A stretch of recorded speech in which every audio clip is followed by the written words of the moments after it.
합니다. 예, 지금부터 이 돈의 원리 공개 모임을 시작하도록 하겠습니다. 반갑습니다. 네, 간단히 제 소개부터 드리면요. 저는 2003년부터 작년 초까지 프레시안이라고 하는 매체, 최근에 굉장히 사건으로 유명해졌죠.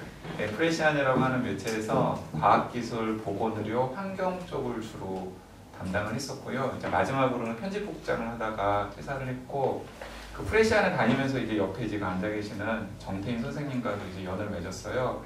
아마 이제 한미 FTA의 비판적인 기사들을 이제 프레시안에서 2006년, 7년에 이제 많이 냈었는데, 그때 이제 정태인 선생님께서 이제 프레시안에 여러 차례 글을 기고해 주시면서 이제 연을 맺었습니다.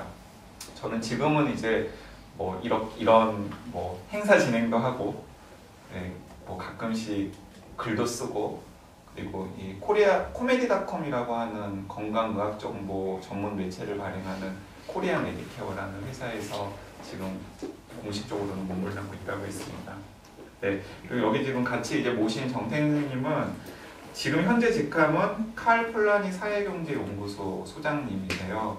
그리고 아마 여러분들은 이전에도 팬이 많으시긴 하셨는데, 최근에는 김어준의 뉴스공장에 고정 출연을 하셔서 경제논평을 하시면서 원래 팬이 많으셨던 분이 팬이 더 많아지셨죠. 그리고 그 노무현 정부 때 이제 청와대에서 비서관으로 계시면서 이 현실 경제를 운영하는 경험도 직접 해보시기도 했고요. 그리고 또 아까 말씀하셨지만 40년 동안 경제학을 공부를 하셨고, 참여정부 때 들어가셔서 현실 운영도 해보셨고, 그 뒤로는 이제 사회적 경제라고 하는 키워드에 관심을 가지시고, 지금 이거 콜 팔로니 사회경제연구소를 중심으로 해서 여러 가지 이제 연구 활동 그리고 또 실천 활동들을 병행하고 계시는 제가 존경하는 선배님이고 경제학자입니다. 친한 척 하시죠. 네, 그래서 이제 오늘은 이 돈의 원리라고 하는 사이언스북스에서 4월 초에 펴낸 책이에요.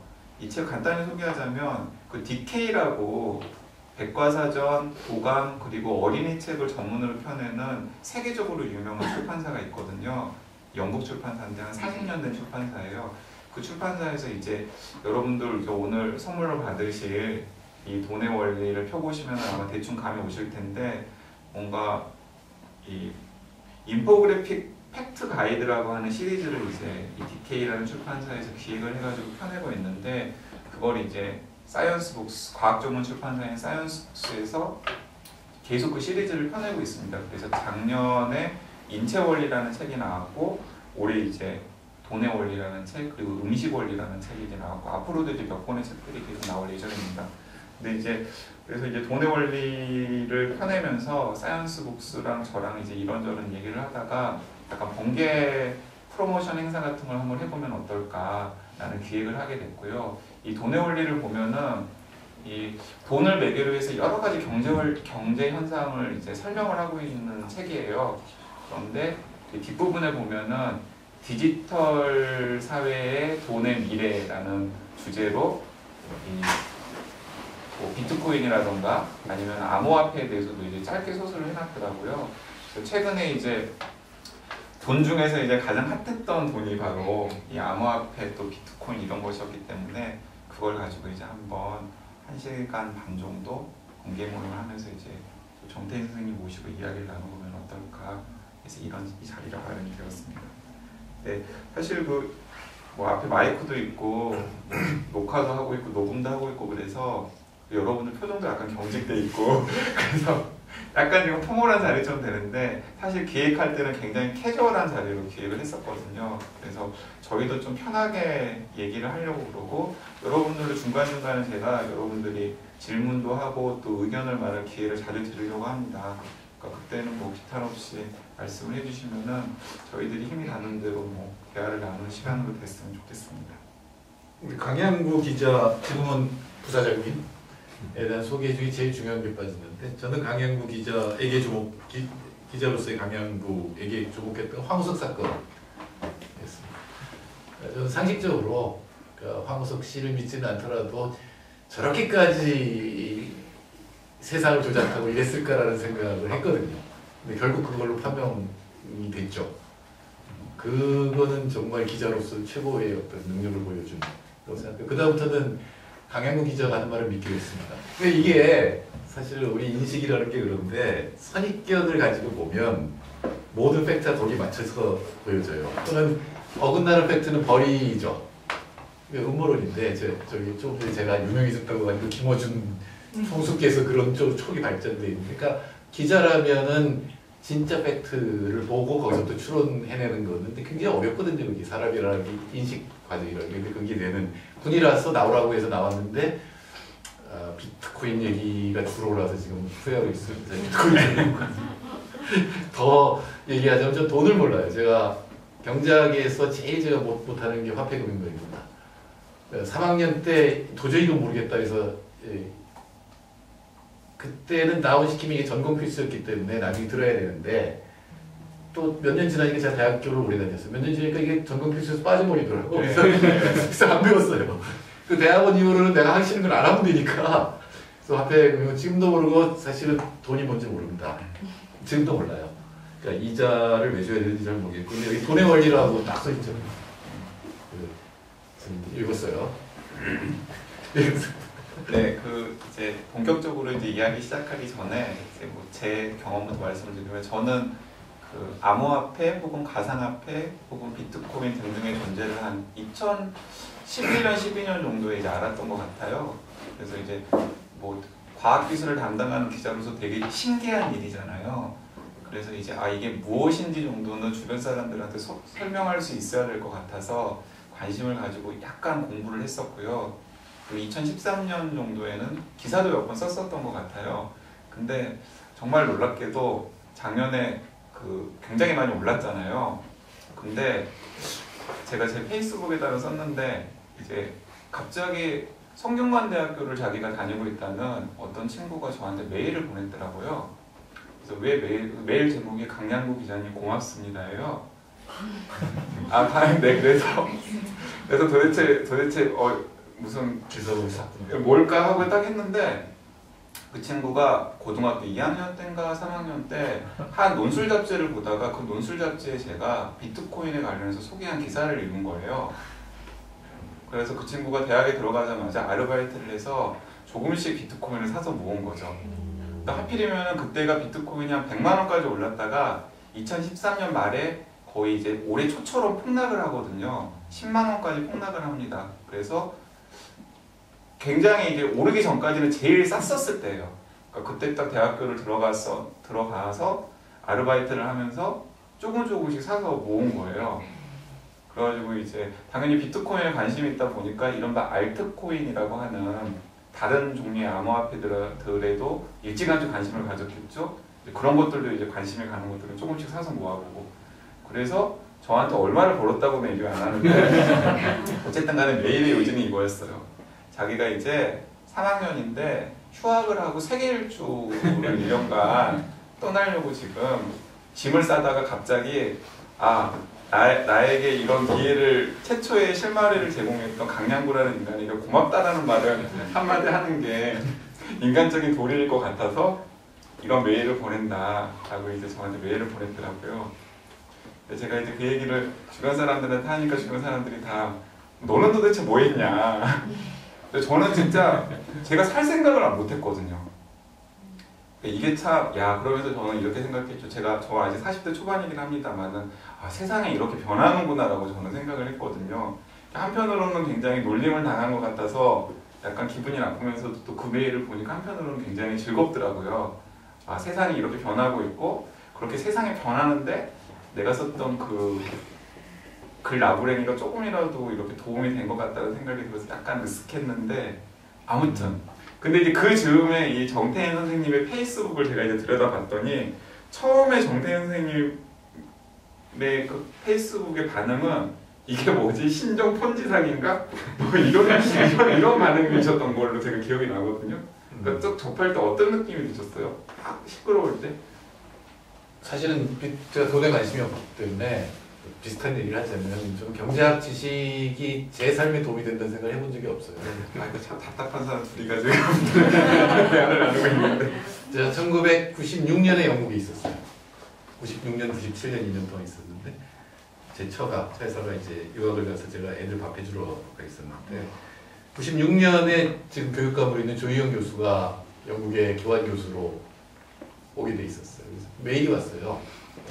자기가 이제 영국을 갈 건데 저는 먼저 가 있었고 영국을 갈 건데 돈을 한꺼번에 바꾸는 게 좋겠냐 아니면은 매달 이 한국의 송금을 받아서 바꾸는 게 좋겠냐.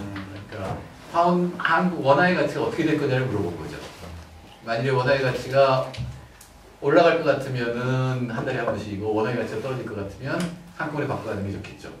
그래서 저도 뭐 경작을 했으니까 통계 볼 줄은 아니까 쭉 보니까 아 한국 돈 떨어질 것 같아요. 한국의 돈 가치가 외환위 직전이죠. 조짐이 이미 보였습니다. 그렇죠. 다 바꿔오라고 제가 이 조영교 교육감한테 얘기를 했죠. 근데 그게 우리 집에도 감기게 된다는 생각을 못했어요.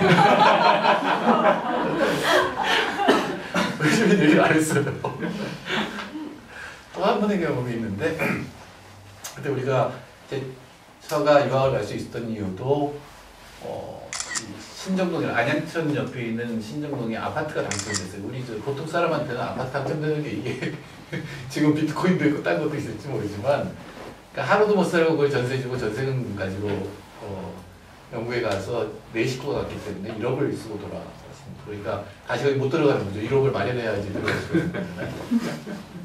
그래서 한 5년 거의 10년을 일산에서 전세를 살았는데 그 중에 저는 청와대 비서관도 한 거죠. 근데 이제 팔려고 봤더니 거주 연한이 짧아서 못 팔게 돼 있었어요. 그래서 어떤 놈이 이렇게 거주 연한을 길게 잡으라고 내가 하는 부동산 투기 막으려고 그런 엉망입니다. 그래서 제 얘기는 특히 돈에 관한 거는 엉터리 얘기이기 때문에 특히 비트코인 사신 분 너무 실망하지 마시. 저는 사실 비트코인에 대해서 잘 몰랐고 제가 비트코인에 대해서 공부해야 되겠다고 생각한 거는 제가 요새 젊은 친구들한테 그런 얘기예요. 혁명을 하라고. 이게 도저히 조금 바꿔도 될 문제가 아니다. 왜냐면 너무 불평등이 심해져서 레닌식 혁명을 얘기하는 건 아니지만 뭔가 이게 사회 전체가 바뀌지 않으면 이렇게 빨리 불평등해지는 걸 막을 방법이 별로 없다. 이렇게 조금씩 뭐 검색 갖고 해서는. 그런데 어떤 한 꽤 유명한 청년 논객으로 옛날에 알려졌던 친구가 정부의 비트코인 규제를 비판하면서 혁명의 도구를 무력화시켰다는 식으로 글을 써서 난 혁명을 하라 그러는데 도구를 무력화시키다니 그래서 그때부터 공부를 했고 그게 한 50일 전 그때 막 논란이 될 때인데 우리 유심히 제 친구입니다. 막 사기라고 막 갖고 돌아다니는 때인데 공부를 했기 때문에 경제학과 관련된 부분은 좀 알지만 비트코인 자체 사실 비트코인보다 좀 블록체인이 더 핵심적인 기술이라고 생각하는데 50일 공부쯤 하고 그때 제일 많이 알던데요. 지금 한 50% 잊어버렸는데 그게 그때 시사인에 이제 글을 쓴 게 제가 알고 있는 전부인데 블록체인은 대단한 기술입니다. 뭐 다 기술적인 건 아시겠지만 어쨌든 이 보안성이라고 하는 시큐리티 문제를 해결할 수 있는 거고 또 하나 이제 본인 비트코인을 하시는 분들 또는 블록체인 하시는 분들이 자랑하는 건 인터미디어리가 없다든가 그러니까 매개체가 없다든가 중앙이 없다 이거는 라는 얘기를 굉장히 자랑스럽게 얘기를 하는 게 있죠. 근데 바로 제가 블록체인을 공부한 거는 현재 기술 수준에서는 바로 그 두 가지를 지키려면은 속도가 확 떨어지게 돼 있어요. 아시겠지만 앞에 있는 그 역사를 전부 다 기록하는 거 아니에요. 계속 순차적으로 다 기록하게 되니까 속도가 떨어질 수밖에 없죠. 하여튼 그게 블록체인에서는 문제가 되지만 하여튼 만약에 그런 문제를 해결할 수 있다면 이거는 특히 시큐리티 문제라든가 이런 데서 굉장한 또 일정 부분 타일 중심성일 수도 있는 이런 부분은 획기적인 기술이라고 생각하는데 이게 왜 코인이랑 연결됐을까는 잘 모르겠더라고요. 근데 지금도 마찬가지인데 이렇게 ICO 과정을 잘 보면은 그 사람들이 어떻게 사시는지 모르겠는데 이 코인을 사세요 그러면서 뭔가를 비전을 제시를 합니다. 근데 스마트 시티에서 이 블록체인 기술이 어떻게 적용될 수 있는지 뭐 그런 건 뭐 환상적인 얘기 지금 막 너무 많이 나오고 있죠. 근데 이런 정도의 이제 프로포저를 쓴 거죠. 저는 맨날 보고서 써서 먹고 사니까. 근데 이런 정도의 프로포저에 어제 제가 만난 분은 900억이 모였다는 거죠. 제가 아무리 봐도 이건 1억짜리인데 900억이 투자가 된 거예요. 그러니까 저는 그런 생각이 딱 들더라고요. 이 처음에 이 비트코인 그러니까 원래 있었던 블록체인 기술 뭐 이런 여러 가지 기술을 비트코인이랑 돈이랑 연결한 거는 천지저입니다. 누구죠? 그 일본 사람으로 알려진 또는 일본 사토시 나카모토. 예, 나카모토 또 한 사람인지 모르지만 네. 한 그룹인지 이 사람들이 돈으로 연결한 건 물론 그 돈이라고 하는 게 가지고 있는 막스로 치면 우리 일반적 등가물이기 때문에 엄청난 효과 플러스 이게 돈을 모으는 펀딩 수법으로는 엄청난 거예요. 만일에 코인을 사신 분들이 이 코인 값이 계속 올라갈 거라고 생각하면 계속 돈이 들어올 거 아니에요. 제가 판단한 게 맞을지 모르지만 1억짜리 프로젝트에 900억이 올 수 있게 만드는 거예요. 그럼 이분들은 마음 먹고 연구를 할 수 있는 거죠. 좋게 얘기해서 정말 이 블록체인을 가지고 이 사회를 바꾸고 이 사회를 민주화하고 하는 쪽으로 연구를 마음대로 할 수 있게 되는 거죠. 근데 만일에 제가 판단하기에 보고서는 1억짜리지만 진짜 잘 적용이 돼서 사회에 큰 도움이 되면 그 이상일 수도 있죠. 2조일 수도 있는데 만일 그게 별게 아니었다. 적어도 단기간에는 별게 아니다. 라고 한다면 그 가격은 떨어질 수밖에 없는 거죠. 근데 지금 모두 다 지금 떨어졌지만 한번 이 코인 값은 올라갈 거라고 다 생각하는 거거든요. 근데 이게 그럼 돈이냐? 이게 돈이라고 주장하죠. 그러니까 언젠가는 비트코인이 각국의 법정 통화를 다 바꾸고 지금 여기 표지 보고 있었는데 여기 표지에 보면 92%가 이 암호화폐다라고 써 있잖아요.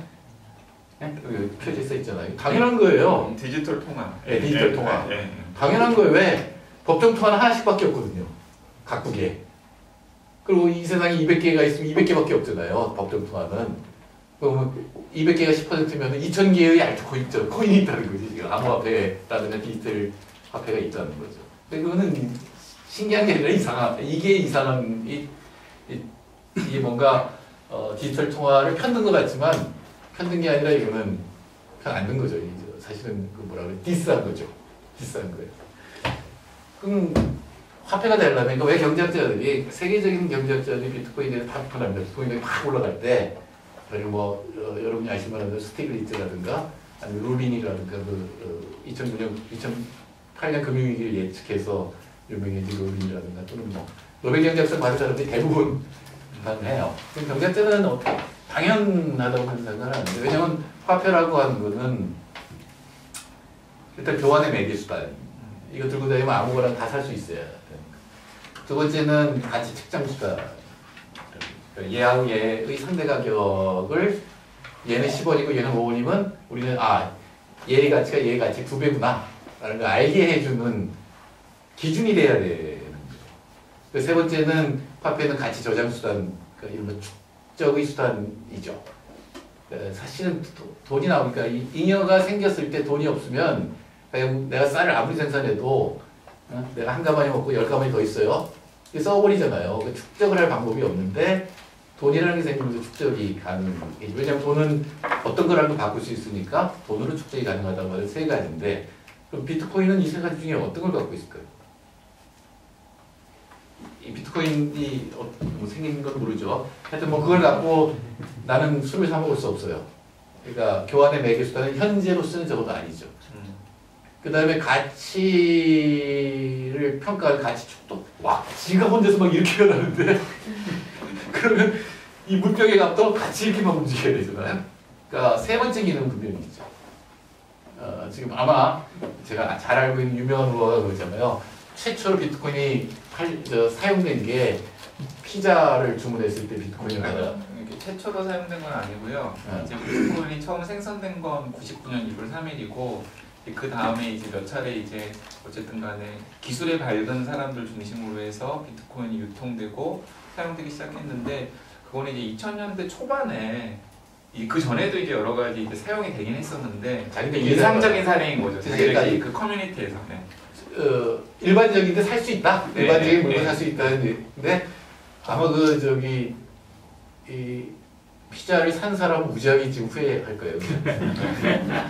그러니까 이제 그 에피소드를 아마 다들 아실 텐데 유명한 에피소드여가지고 제가 한번 복기를 해드리면 제가 날짜는 저도 정확하게 팩트는 여기서 나는데 과학자 여기 교자. 2000년대 초반에 이제 이제 작은 커뮤니티 안에서 이제 비트코인이 사용되기 시작했을 때 이제 이 비트코인으로 무엇을 할 수 있을지가 뭐 막막할 때 그냥 장난으로 그냥 내가 지금 그 피자를 먹고 싶은데 나에게 이 피자를 사주면은 내가 그 피자를 주문한 분에게 몇만 비트코인을 지금 보내주겠다 라고 이제 얘기를 한 겁니다. 그런데 만약에 미국에 있는 사람이 그 북유럽의 어느 나라에 있는 사람이 그걸 읽고서 내가 보내줄게 라고 얘기를 하면서 그 사람이 살고 있는 주소로 그 사람 근처에 있는 피자 가게에 전화를 해가지고 보내준 거예요. 그래서 그 사람이 피자를 받았다는 사실을 인증을 하고 실제로 그 사람한테 이메일로 이제 그 약속한 그 몇만 비트코인을 싸준 거죠. 우와. 네. 근데 이제 만약에 그 받은 사람이 그 비트코인을 피자집 500억이네. 예, 그대로 가지고 있었다면은 뭐 이제 그 당시 편지가 엄청나게 이제 올랐겠죠. 피자 두 판에 500억. 근데 아마 처분을 하지 않았을까 싶은데요. 네. 처분도 쉽지 않아요. 근데 그게 무슨 얘기냐면 이게 화폐가 될 수 없다는 얘기예요. 제가 비트코인 쪽 또는 블록체인 쪽에 경제학이 밝은 사람이 뭔가 잘 정리를 해줬으면 좋겠는데 다 다른데 흔히 얘기하는 게 그레시암의 법칙 얘기를 많이 해요. 이분들이 다 악화는 양화를 그 얘기는 사실 이것 때문에 쓴 거예요. 법정통화라고 하는 게 국가가 마음대로 자의적으로 가치를 조작하고 믿을 수 없으니까 결국은 이제 다 비트코인이 바뀔 것이다라는 비슷한 얘기 뉘앙스로 쓰는데 사실 그 얘기 거꾸로 인용되죠. 악화가 양화를 구축한다는 거는 악화가 통화가 된다는 얘기죠. 그렇죠. 네? 무슨 얘기냐면 옛날에는 금화였잖아요. 그래서 실제로 1파운드 그럼 1파운드의 무게였다고 한다면 이거를 1파운드 아닌 0.9파운드까지만 만들면 살 때 1파운드짜리 물통을 사지만 나는 사실 0.9파운드를 준 거잖아요. 옛날에 금화일 때. 근데 사람들이 그걸 알게 됐어요. 진짜 1파운드짜리 금화하고 0.9파운드짜리 금화가 있다. 그럼 사람들이 1파운드짜리를 안 쓰겠죠. 주머니에 넣고 0.9파운드짜리 가지고 통용을 하겠죠. 일반적 통화라고 하는 거는 두 개의 또는 복수의 통화가 있을 때 악화가 통용되는 겁니다. 근데 비트코인이 만일에 그분들의 생각대로 계속 가치가 올라간다고 한다면 그거는 통화가 안 된다는 얘기예요. 계속 축장된다는 거예요. 여러분이라면 안 그러겠어요? 지금 비트코인 쓰겠어요? 안 쓰죠. 지금 떨어졌어도 야 이게 올라갈 건데 이걸 내가 왜 피자를 사 먹고. 근데 설명드리면 저는 그 비트코인 같은 거래 많이 해봤는데 할수록 되게 부정적이에요. 예. 지금도 그러니까 아무나 많이 부정적으로 가지고 쓰는 얘기하지. 아니 저는 지금 비트코인이나 블록체인에 대해 비판하는 게 아니라 이게 통화냐라는 것만 저도 묻고 그런 본다면 생각이 들더라고요. 세 가지 기능 중에 한 가지 기능을 하는데 이 기능이 특별히 두드러지면 이건 통화가 안 된다라는 얘기. 그럼 통화가 되려면 어떻게 돼야 되냐면 한국에서 통화가 되려면 원화하고 비슷해져야 돼요. 또는 원화보다는 나쁜 가치를 가져야 돼요. 원화보다 나쁜 화폐라고 소문이 나야 돼요. 그러면 이제 원화를 구축할 수 있는 거예요. 근데 만일에 그렇다면 그렇게 소문이 난다면 사람들은 비트코인을 안 받으려고 그러겠죠. 내가 이 물건을 팔 때 비트코인을 낸다 그러면 안 받으려고 그럴 거예요. 그러니까 이게 아주 비슷하거나 또는 원화의 가치를 중심으로 해서 이렇게 파동을 하지 않으면 얘는 원화와 경쟁할 수 없게 되죠. 근데 원화는 아무리 국가를 욕해도 국가가 보증하는 돈이에요. 아무리 여러분이 국가를 안 믿어도 하느니 보증한 돈이에요. 그러니까 이건 경제인간이 굉장히 어려운 건데다가 이게 통화라고는 하지 말자.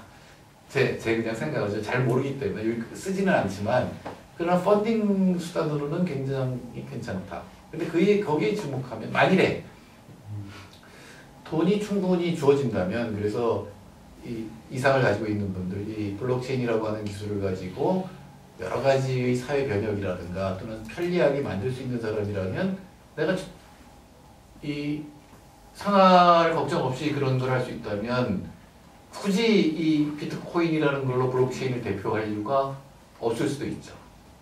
실제로 제가 보기에는 블록체인 기술은 이른바 프라이빗 레저라고 그러나 이 폐쇄, 그러니까 우리가 비트코인 이런 건 오픈된 건데 누구나 참여할 수 있고 이렇게 돼 있는 거지만 폐쇄된 거는 어떤 거냐면 이런 거예요. 저는 블록체인이 가장 먼저 적용될 수 있는 게 IoT라고 생각해요.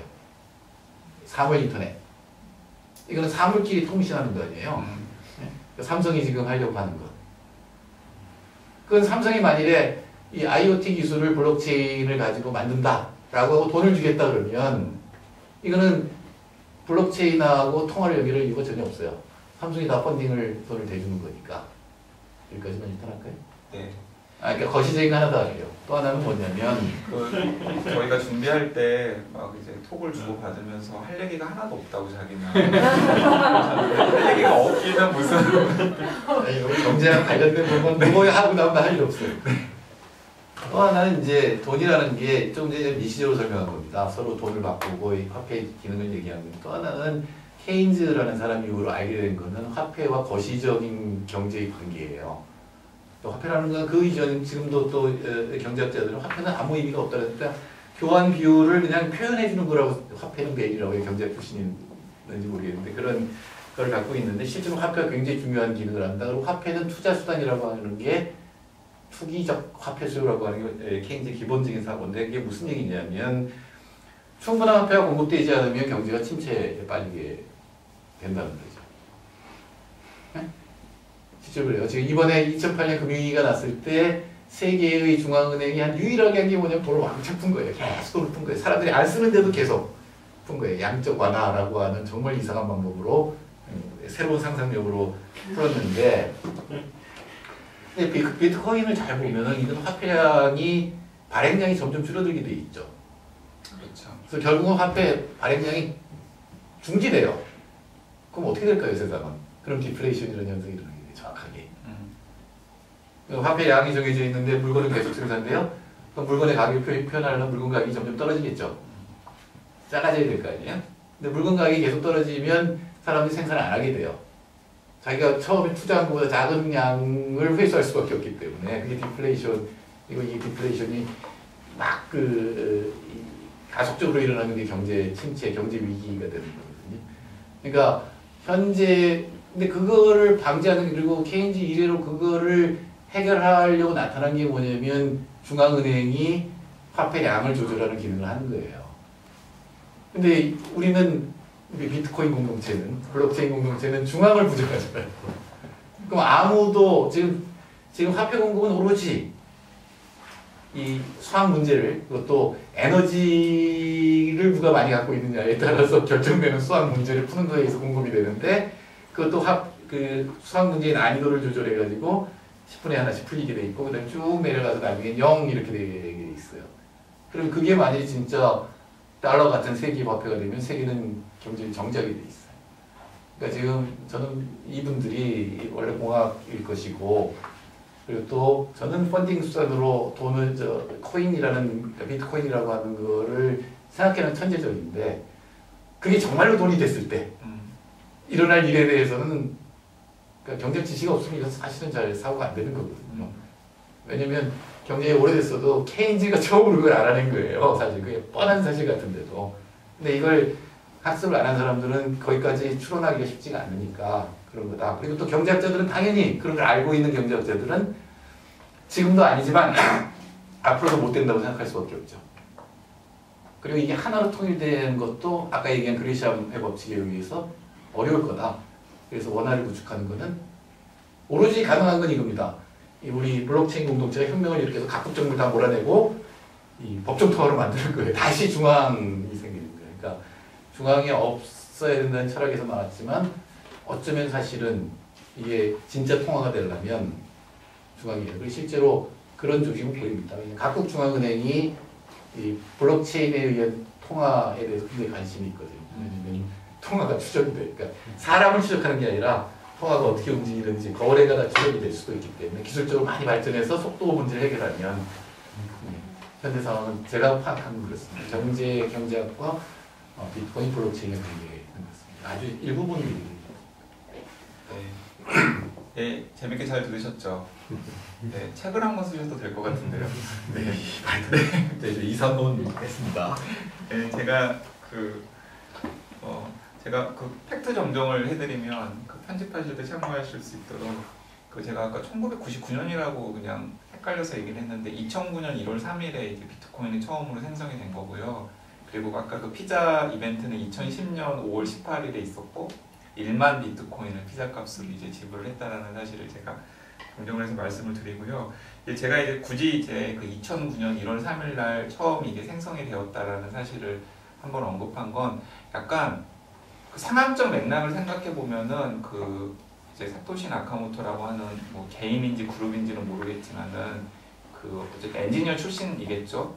과학 기술을 기반으로 둔 그 집단이 혹은 그 개인이 왜 이 비트코인 같은 아이디어를 사회에 내놓았는지를 이해할 수 있을 것 같은데 그 2009년 1월 3일 이게 그 논의가 되기 시작한 건 2008년 말부터라고 제가 알고 있거든요. 그러니까 그 즈음이 어떤 즈음이냐면은 2007년, 2008년에 이제 리먼 브로더스로 해서 세계 금융위기로 어쨌든 간에 그 글로벌 금융기관들 또 그리고 각국의 정부들이 어쨌든 간에 경제를 제대로 운영할 수 있을 만한 자격이 없다라는 사실이 사실 만천하에 드러난 시점이고 그 여파로 뭐 아큐파이 월스트리트 같은 이제 아래로부터의 사회운동 같은 것도 굉장히 활발했던 시점이잖아요. 그때 제가 생각하기에는 이제 어떤 기술적 아이디어를 가지고 있었던 개인이든 그룹이 이런 생각을 할 수 있었을 것 같아요. 아, 저런 식으로 금융기관이나 아니면은 각국 정보들이 개판으로 우리 삶에 굉장히 중요한 화폐라는 걸 운영할 수 있을 만한 자격이 없다면 그런 것들을 굉장히 기술적이고 안정적으로 운영할 수 있는 어떤 수단을 우리가 만들어낼 수 있다면 그걸 우리가 이용하지 말라는 법이 어디 있느냐 라는 정도의 생각은 충분히 할 수 있잖아요. 그리고 아마 굉장히 천재적인 이제 누군가가 블록체인, 지금 우리가 이제 블록체인 기술이라고 명명한 그것을 활용하면은 굉장히 중앙의 통제를 받지 않으면서도 어쨌든 간에 거래를 신뢰를 할 수 있는 가상의 통화를 만들 수도 있고 그것이 어쩌면은 지금 저렇게 엉망진창으로 보이는 화폐를 대체할 수 있는 가능성을 열어줄 수도 있겠다라는 차원의 발제 정도는 할 수 있었을 것 같고요. 저는 그게 이제 맨 처음에 비트코인이라는 것이 세상에 등장하게 된 배경이 아닐까라는 생각이 듭니다. 그리고 실제로 이제 비트코인이 나왔을 때만 하더라도 많은 사람들이 이제 그냥 장난으로 그냥 이걸로 피자를 살 수 있을까? 이런 것들을 해보는 것처럼 이제 그 IT 오타쿠들 사이에서 이게 장난감처럼 이제 통용이 되었었던 것이 이제 사실 현실이었었고요. 그래서 이제 저는 이 가상화폐 혹은 암호화폐 비트코인의 등장과 관련해서는 그런 좀 금융 시스템이라던가 혹은 화폐가 돈이 돌아가는 시스템에 대한 어떤 불신이 팽배해진 시대의 산물이라는 것이고 그래서 어쩌면은 그때 등장한 이 비트코인 혹은 암호화폐가 진짜 금융을 혁신할 수 있는 새로운 도구로서 사용될 수 있는 여지도 있을 수 있다.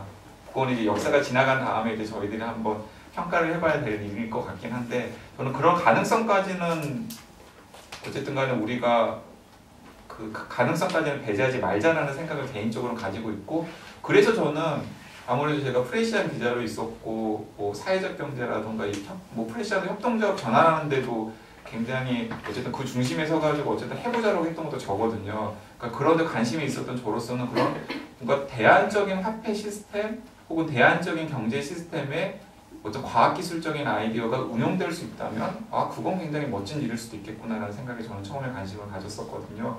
그래서 어쨌든 간에 그런 부분이 분명히 있다라는 걸 제가 한번 강조를 드리고 싶고요.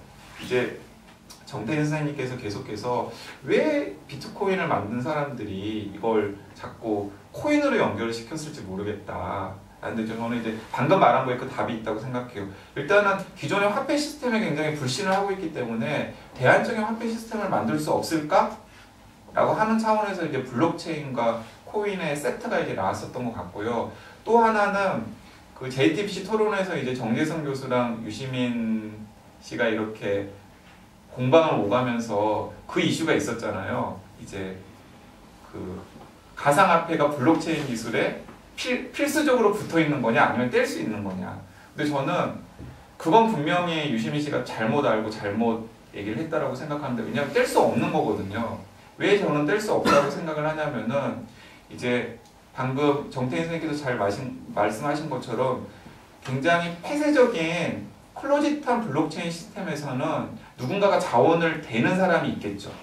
그래서 그게 삼성이 될 수도 있고 인텔이 될 수도 있고 어떤 국가의 정부가 될 수도 있겠죠. 근데 거기서는 사실은 코인이 필요 없을 수도 있어요. 맞습니다. 하지만은 퍼블릭하게 모든 사람들에게 열려있는 블록체인 시스템은 무엇이 필요하냐면은 그 블록체인을 운영할 수 있는 자원이 투여가 돼야 돼요. 당연히. 그러니까 클로짓한 시스템에서는 그 자원을 삼성이 될 수도 있겠고 인텔이 될 수도 있겠고 IBM이 될 수도 있겠고 애플이 될 수도 있겠고 뭐 한국이라는 정부가 될 수도 있겠고 그렇겠죠. 하지만은 되게 모든 사람들이 이용할 수 있는 퍼블릭한 블록체인 시스템은 그 블록체인 시스템을 굴리기 위해서는 자원이 필요합니다. 누군가가 그 자원을 댈 것 아니에요. 네, 그렇다면 그 자원을 댄 것에 대해서 보상을 해줘야 돼요. 그래야 그게 굴러가겠죠. 아니 그런 퍼블릭한 블록체인 시스템이라면 호의로 그게 유지가 될 수도 있지 않아? 그건 저는 이제 너무 인간에 대한 이해가 약간 부족한 거라는 생각이 드는 거죠. 거기에 대해서는 어쨌든 간에 초기에 이 블록체인 시스템과 코인을 결합한 사람들은 확실하게 입장이 있었던 거죠. 인간은 대체로는 별로 선하지 않은 존재다. 별로 선한 정도가 아니라 네. 완전히 이기적이라고 네. 100% 이기적이라고 네, 100% 이기적이다. 그러니까 뭔가 자기한테 오는 게 있어야 기여를 한다라고 생각을 한 겁니다. 저는 사실 그쪽이 살짝 그렇게 생각을 해요. 호의로 무엇인가가 무조건 돌아갈 거라고는 별로 생각하지 않습니다. 그래서 저는 퍼블릭한 블록체인 시스템을 돌리기 위해서는 자원이 필요한데 그 자원을 대는 사람들은 분명히 자기가 된 자원에 대해서 뭔가 보상을 요구할 거야. 그 보상이 무엇이지? 저는 그 보상이 바로 당시만 하더라도 뭔가 이게 가치가 있을지 없을지는 모르지만은 비트코인이라는 거죠. 그러니까 지금 뭐 비트코인이든 이더리움이든 뭐 이오스든 에이다든 뭐 여러 가지 것들이 있는데 그런 것들은 다 퍼블릭한 블록체인 시스템을 유지하게끔 하는 인센티브인 거죠. 인센티브의 형태로 그 코인이라는 게 나오는 거고 그래서 저는 퍼블릭한 형태의 블록체인 시스템을 유지하는 데 있어서는 코인은 필수 불가결에 붙어 있는 거다 라고 이해를 해야 될 것 같습니다. 뭔가 대단히 혁신적인 어떤 것이 나오지 않는 한은 그 문제에 그리고 이제 대해서 거기서 이제 제가 한 가지만 덧붙이자면은 이제 그 기존의 비트코인이 의존하고 있는 그런 이제 자원을 투여하는 방식을 이제 뭐 전문 용어로 하면 작업 증명 방식이라고 하는데 그건 이제 굉장히 많은 에너지를 들여가지고 복잡한 수학 알고리즘 문제를 풀어야만 그 시스템이 유지되게끔 기여하는 방식이잖아요. 근데 그게 이제 방금 정태인 선생님께서 말씀하신 것처럼 에너지가 굉장히 많이 낭비되고 또 속도가 계속 저하되는 뭐 필수 불가결한 기술적인 결정을 가지고 있어요.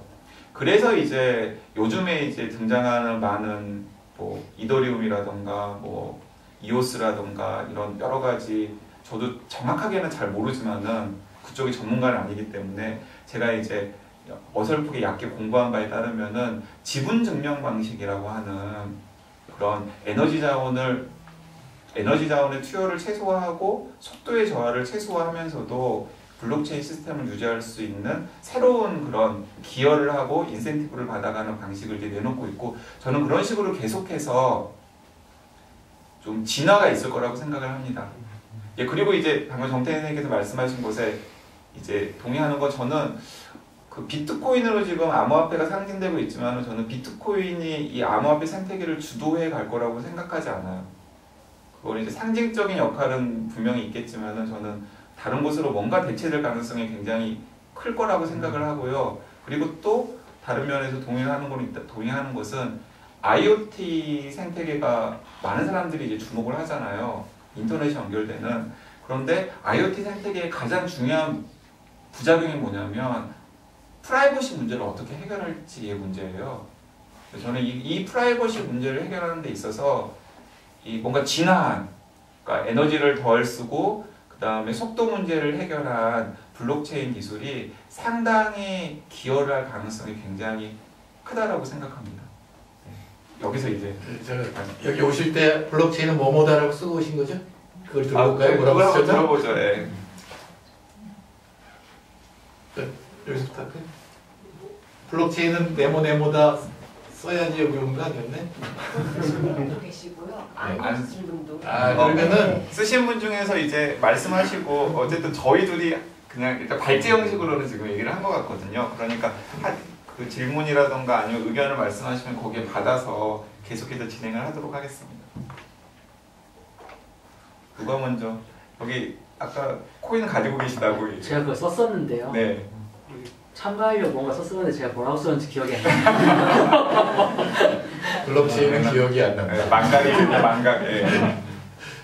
블록체인 모은다라고 쓰지는 않았는데 저희가 어떤 그 블록을 하나 물려가려면 거기에 대한 보상으로 체인이 들어가는 거잖아요. 그러니까 그 코인이 들어가는 거잖아요.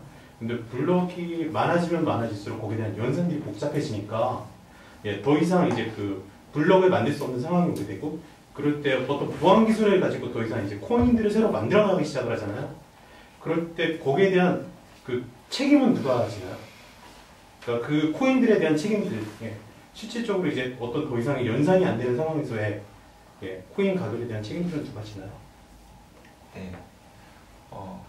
지금 굉장히 좀 어려운 질문을 하셔가지고 제가 거기에 답을 드리려면 굉장히 복잡한 상황이 될 것 같은데, 그러니까 보통 이제 그 여러 가지 형태의 블록체인 네트워크들이 있잖아요. 그 여러 가지 형태의 블록체인 네트워크가 보통 재단을 만든 다음에 그 재단에서 이제 그 블록체인 네트워크를 운영을 하고 있는데요.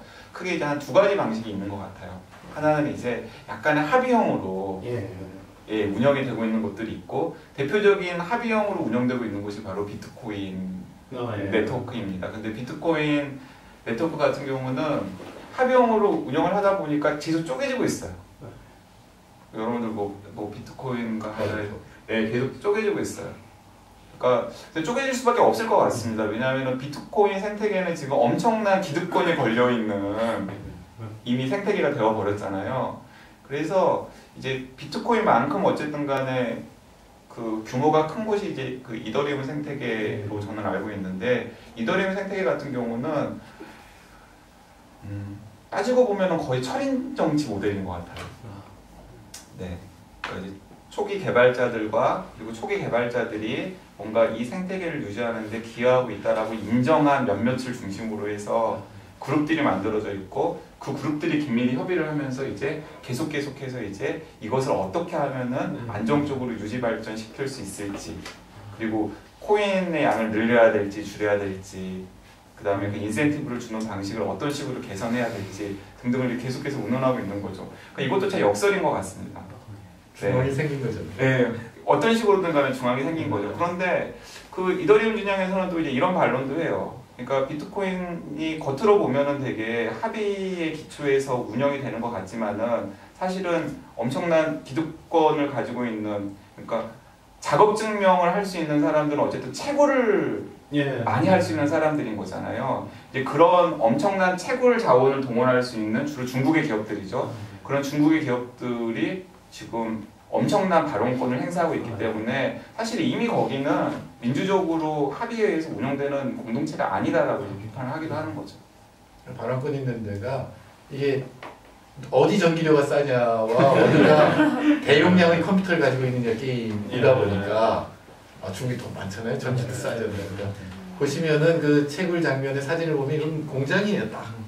큰 공장이에요. 그래서 까만 그 컴퓨터 쫙 그러니까 이게 발행의 주체, 화폐 발행의 주체라고. 화폐라는 비율을 자꾸 연결시키면 그런 생각이 들고, 저는 비트코인에 관한 책들이나 논문들을 읽으면서 느낀 게 공동체란 말을 많이 쓰고 어떤 사회주의 같은 또는 무조건 무슨 사회 같은 이런 연상을 하게 하는데, 이 사람들이 인간과는 호모 에코노미쿠스예요. 경제학의 인간관이 호모 에코노미쿠스잖아요. 인간은 물질적 이익에 의해서만 움직인다라고 하는 현실하고 전혀 안 맞지만 하여튼 그렇게 만들어서 하는데, 정말로 이 비트코인의 철학은 호모 에코노미쿠스예요. 인간 진짜 물질적 유인에 의해서만 움직인다고 생각해요. 그러니까 그리고 아무도 안 믿어요. 사실은 비트코인이 여러 가지로 이게 무슨 신뢰 있는 사회가 만드는 것은 얘기하지만 신뢰가 하나도 없는 사회를 상징하고 있는 거예요. 그러니까 중앙도 안 믿어요. 아무도 안 믿어요.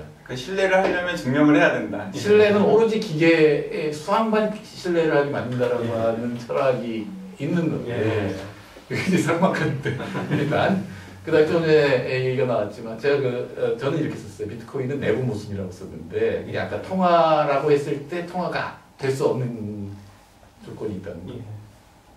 이제는 그래서 어디든가 화폐 발행량을 수학 공식으로 하든 뭐로 하든 뭘 예. 이렇게 만들어야 되는데 그거는 우리가 지금 현실 사회에서는 어떻게 하냐면 중앙은행이라든가 경제를 하는 사람들이 이 경기를 보면서 여러 가지 고려해가지고 금융통화위원회에서 이자율을 얼마로 할 것이냐를 결정하는 게 통화량을 결정하는 거예요. 근데 그런 건 이제 못 믿을 거야. 얘들이 이제 막 사기도 치고 막 국민으로부터 돈을 강탈하니까. 그럼 누가 결정하느냐? 수학 공식으로 이건 불가능해요. 예. 우리는 복잡한 사회가 돌아가는 걸 알 수가 없습니다, 미리. 그리고 아까 얘기를 듣다 보면은 제가 생각한 여러 가지 모습이 있는데 또 하나는 이게 지역 통화랑 비슷하다는 느낌이 들어요. 공동체 내에서 자기들끼리 교환하는 데 쓰면 근데 지역 통화라고 하는 건 기본적으로 뭐냐면 소비를 촉진하게 하는 겁니다. 그러니까 경기가 나빴을 때 특히 이제 지역 통화는 기본적으로 가치가 떨어지게 만들어놨어요. 그러니까 이자를 안 붙여줘요, 지역 통화는. 이자 붙여주는 지역 통화 봤어요? 이자를 안 붙여주니까 이걸 갖고 있으면 손님이 자꾸 써야 돼요. 그 지역 통화를 받아주는 데가 지역의 사회적 기업이나 뭐 지역 기업일 거 아니에요. 비트코인은 지금 현재 비트코인이 유지되는 건 가격이 계속 올라가야 돼요. 그러니까 안 되면 사람들이 거기 비트코인 사려고 안 하겠죠. 그러니까 통화 발행이 안 돼요, 그렇게 되면. 근데 지역 통화 같은 개념으로 얘기하시는 분도 있어요. 지역 얘기하시는 분들이. 근데 지역 통화는 기본적으로 가치가 떨어지게 만들어야 되는 거예요. 원래 통화량이 기본적으로 통화량이 매년 정해져 있어야 되는 거 아닌가요? 통화량 자체는 그러니까 가령 1,000원이다, 2,000원이다를 정할 수가 없어요. 왜냐면 통화량만 있는 게 아니라 통화 속도 같은 게 있어요. 그러니까 똑같이 10원 있는 두 사회라고 하더라도 한 세대는 통화가 빨리 돌아요. 그러면 이건 더 많은 역할을 지금 화폐가 하고 있는 거예요. 그래서 통화량에 대해서 굉장히 복잡한 게 많은데 아마 이런 생각을 할 수도 있어요. 저희 이렇게 또 이더리움 쪽에 스마트 컨트랙트 쪽을 읽어보면 공식을 하나 통화량에 대한 공식을 하나 만드는 거예요. 그래서 사실은 이더리움의 스마트 컨트랙트는 제가 보기엔 부등호예요. 이 조건을 넘었으면 실행하게 만드는 아주 간단한 사실은 물론 앞으로는 그게 간단한 부등식이 아니라 거기다 여러 개 붙여가지고 복잡하게 만들 수도 있을 것 같긴 한데 근데 그렇게 자동적으로 그게 있습니다. 이게 왜 하이에 그쪽하고 연결되냐면 경제학에 그런 사람도 있었어요. 자꾸 통화를 정부가 자의적으로 하면 안 되니까 자동적으로 통화가 늘어나도록 자동적으로 이게 사람이 함부로 개입하지 않고 이렇게 하자는 생각이 있거든요. 이쪽 얘기 들어보면 그 얘기하고 연결돼 있어요. 자유시장 예, 그래서 여러 가지 철학이 지금 짬뽕이 돼 있어가지고 근데 아직은 이 철학을 가지고 사회를 움직이는 제가 제일 안 된다고 생각하는 건 인간이 기본적으로 이기적으로 성장하는 거예요. 그리고 경제학은 뭐냐면 인간은 이기적으로 행동하지만 무조건 이기적으로 행동하는데 그걸 시장이 가격이 이렇게 잘 금방금방 조정을 해서 모두 좋은 상태에 도달할 수 있다라고 하는 믿음이 경제학자들에 깔려 있잖아요. 이건 뭐가 깔려 있냐면 기계가 수학 공식에서 다다다닥 조정하면 사람은 이런 거 신경 안 쓰고도 모두 다 괜찮아질 것이다. 그리고 사람이 자의적으로 나를 조작하고 나를 못 살게 하는 건 확실히 없어질 것이다 라고 하는 게 있는데 그런 사회에 대안을 제가 이런 사회하고 거의 비슷한 발설을 하고 있는데 완전히 다른 얘기를 하고 있는 사람들도 있을 수 있는 이런 겁니다. 저 원래 사회적 경제에 관심을 그거 사회적 경제에서 대체 못해요. 이 사회는 이미 국가라고 하는 거 시장이라고 하는 게 굉장히 중요한 기구이기 때문에 일부를 보완할 수도 있고 그게 없으면은 국가만 있는 곳 시장이 있는 곳 다 불리해질 텐데 사회적 경제는 제가 서울시를 설계할 때도 그랬고 커먼스를 이용하는 거예요. 우리 모두의 공유 자원을 이용해서 거기 생산된 걸 우리 모두에게 도움이 되도록 하는 거죠. 근데 공유지의 비극이라는 얘기 들어보셨겠지만 공유지의 비극 간단히 설명은 이겁니다. 가디면서 68년에 사이언스 쓴 거는 이거죠. 커먼스라고 이름이 붙은 지명은 영국에 가면 지금도 많아요. 지금은 대부분 공원이에요. 그게. 옛날에 그게 뭐였냐면은 공동 목초지. 거기다 자기 양을 공동 목초지에 풀어가지고 키우는 거예요. 근데 모두 이기적이라면 양이 많이 계속 늘리고 오랫동안 풀어놓겠죠. 모두 다. 그럼 목초지 자체가 붕괴가 사라지겠죠. 그러니까 공유지의 비극이라고 하는 거는 우리 모두 공동으로 이용하는 자원이 있어요. 근데 우리가 함부로 사용하거나 남용하면 자원 자체가 파괴가 돼요. 그래서 우리 모두가 손해가 되는 거죠. 인간의 이기적이라면 그런 일은 벌어져요. 실제로 벌어지는 일입니다. 바닷속 물고기가 멸종이 일어나는 거나 그렇게 일어나는데 이거에 대해서 이 하딩이라고 하는 생물학자가 제시한 그 인류 역사가 그렇게 발전했는데 두 가지를 제시한다. 하나는 프라이빗타이제이션을 하는 거죠. 인클로저를 하는 거예요. 인클로저. 담벼락을 쌓아가지고 자기 거를 다 갖게 하면 자기가 자기 관리할 테니까 괜찮을 것이다. 또 하나는 국가가 리바이어든 흡수식이죠. 그러니까 국가와 시장이에요. 국가가 철저하게 규제하면 목초지는 살아남을 것이다. 라고 하는 게 사실은 두 가지 해법인데 이거를 너무 길어지면 안 되죠. 이걸 급하게 오스트롬이라고 하는 학자가 한 건 뭐냐, 사람은 자치의 능력을 갖고 있다는 거예요. 야, 우리가 이 오스트롬의 천재적인 질문이 두 개인데 하나는 시장이나 국가의 방식으로 해결 안 되는 공유지 비극이 있다. 뭐 당연한 지금 기후 온난화. 담을 칠 수 없고 규제도 할 수 없잖아요. 또 하나 더 천재적인 질문이 이거였는데 그럼 옛날 사람들은 어떻게 공유지를 관리했지? 옛날에는 지금보다 공유지가 훨씬 많았잖아요. 물을 먹어도 공동음을, 난방을 해도 마을숲을 공동으로 이용했죠. 농사를 지어도 강물을 공동으로 이용했죠.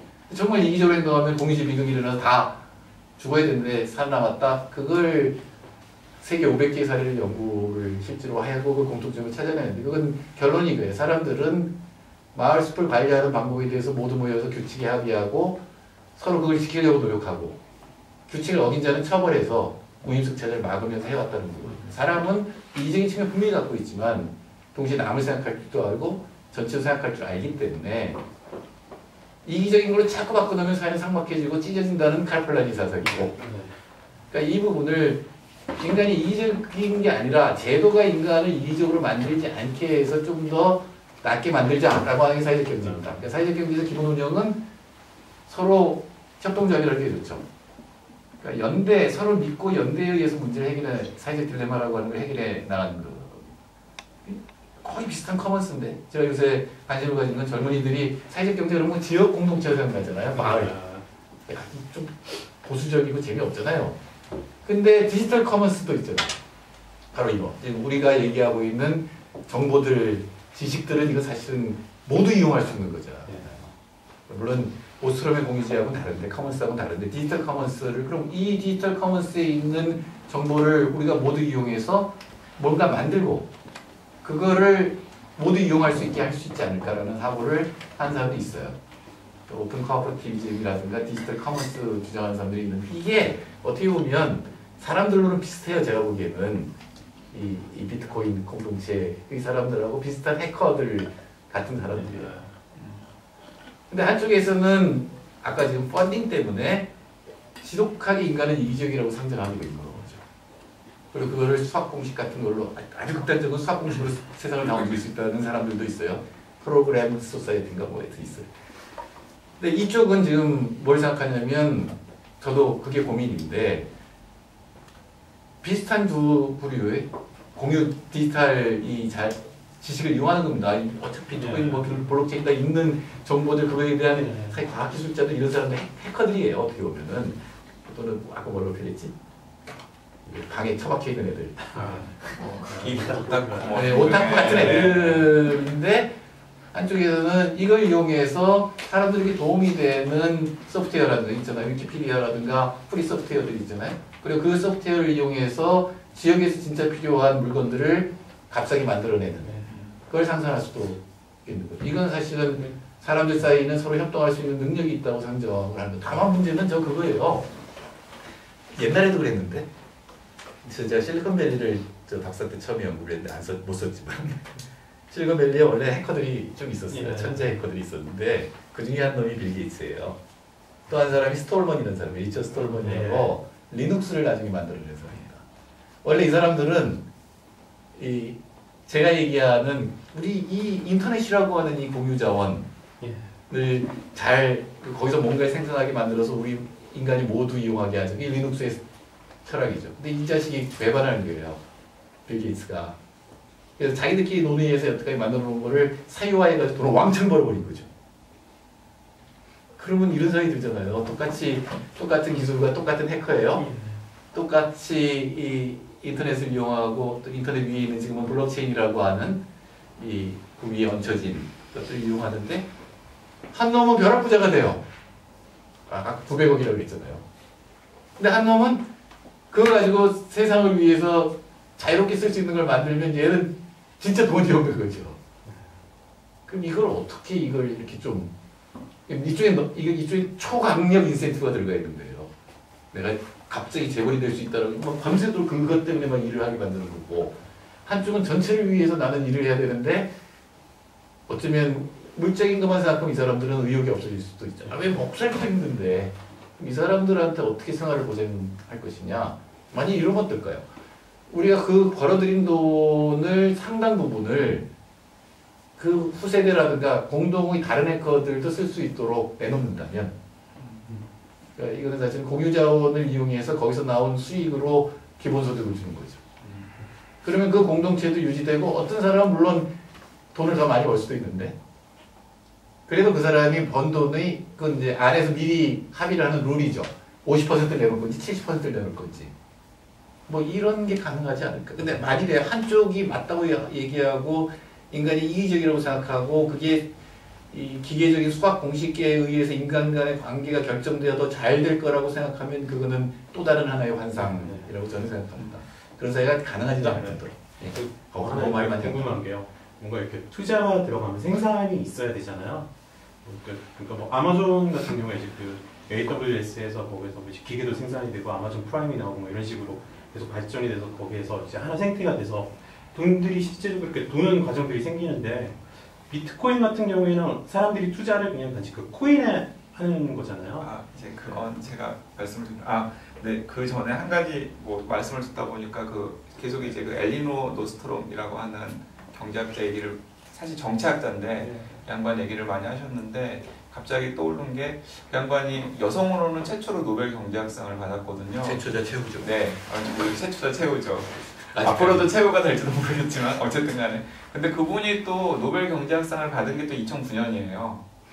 그것도 이제 의미심장한 거죠. 그러니까 노벨 경제학상을 어쨌든 주는 사람들이 그 시점에 이제 이 세계금융 시스템이 망가지고 나서 다양한 대안들이 막 여기저기서 나오고 있을 때에 또 주목을 받은 거죠. 엘리노 스트롬이라고 하는 아마티아 센이라든가 네. 또는 스티글리츠라든가 이런 사람들 좀 비주류, 네. 주류면서도 굉장히 시장을 비판했던 사람들이 노벨 경제상 받는 시점을 잘 보면 금융위기나 세계 금융위기 뒤에요, 바로. 네. 반성하는 거죠. 또는 좀 우리도 이런 거 또 상 준다라고 노벨 경제학상위원회가 생생되는 거 맞아요. 맞습니다.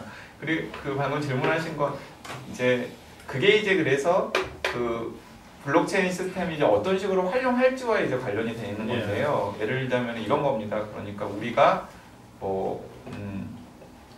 예를 들어 우리나라에 있는 모든 부동산 거래 정보를 블록체인 시스템에 얻는다라는 프로젝트를 이제 어딘가에서 추진할 수 있잖아요. 뭐 정부가 할 수도 있고 아니면 되게 퍼블릭한 블록체인 시스템을 활용할 수 있는데 그 부동산 정보 시스템을 얻는 밑단으로 어떤 걸 사용하는 거죠.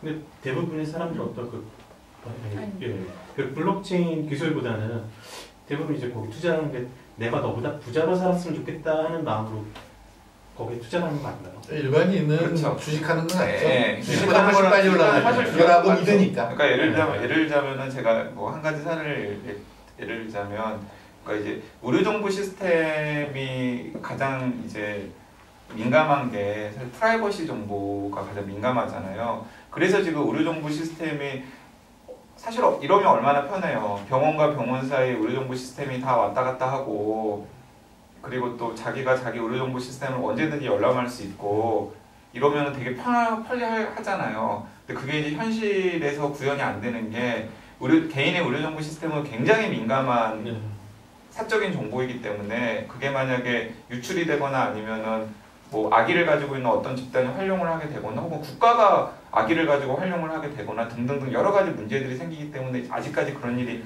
디지털 사회라고 하는데도 가능해지지 않는 거거든요. 그래서 많은 사람들이 프라이버시 문제를 해결한 의료정보 시스템의 공유라는 게 어떻게 가능할지를 굉장히 고민을 많이 하고 있고, 그걸로 이제 뭔가 사업계를 찾으려고 하는 사람들도 있고, 뭐 진짜 그런 세상이 되면 편리해지겠다라고 생각해서 하는 사람들이 있는데, 그 사람들이 블록체인을 보니까 이 블록체인 기술을 거기다 활용하면은 뭔가 할 수 있겠다는 생각이 드는 거예요. 그러면서 창업한 회사 중에 메디블록이라고 하는 회사가 있어요. 그 메디블록이라고 하는 회사는 제가 지금 정확하게 퀀텀이라고 하는 중국에서 개발된 그 블록체인 코인 네트워크를 활용합니다. 그래서 그 퀀텀의 그 메디블록 시스템을 얻는 거예요. 그리고는 무얼로 ICO라는 그 메디블록이라는 회사를 어쨌든 그렇잖아요. 무슨 벤처기업이나 이런 데들이 자기 초기에 그 개발을 할 수 있는 돈을 왕창 가져가려면 IPO라는 걸 하잖아요. 그런 거랑 비슷하게 그 메디블록이라는 회사는 퀀텀이라는 그 가상화폐로 ICO라는 걸 했어요. 그러니까 메디블록이라는 이 서비스나 시스템이 잘 될 것 같으면 퀀텀으로 투자를 해라라고 하는 거죠. 그게 이제 ICO인데, 그러니까 이제 그런 식으로 해서 이제 블록체인 기술의 ICO나 혹은 가상화폐 혹은 암호화폐가 꼭 필요하다라고 주장하는 사람들은 그래야 이제 그 블록체인 네트워크에 기반을 둔 다양한 실험들이 가능해진다라는 겁니다.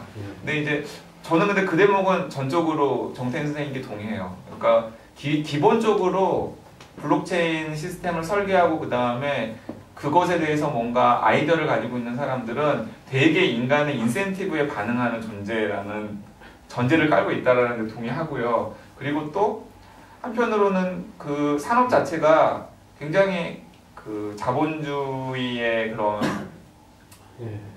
주식시장과 비슷하게 이 투기와 탐욕과 굉장히 때려야 뗄 수 없는 상황과 맞물려져 돌아가고 있다라는 것도 이해는 동의는 합니다.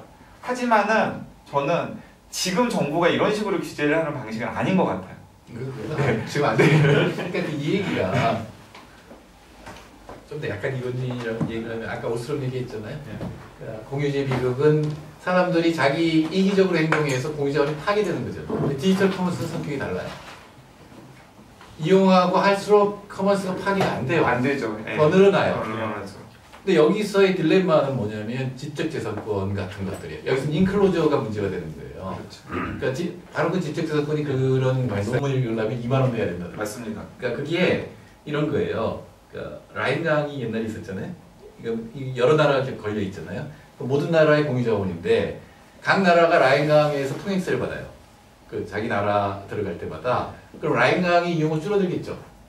돈 많이 내고 내려가야 되니까 차라리 뭐 말을 타고 가든가 이렇게 될 거 아니에요. 이게 앤티 커먼스 딜레마라는 겁니다. 근데 지적재산권이 딱 그런 거예요. 너무 지적재산권이 많이 설정돼 있으면 특히 의학 같은 거를 개발할 때 얘한테도 사와야 돼요. 그 자기가 생각하는 걸 개발하려고 얘한테도 사와야 돼요. 얘한테도 사와야 돼요.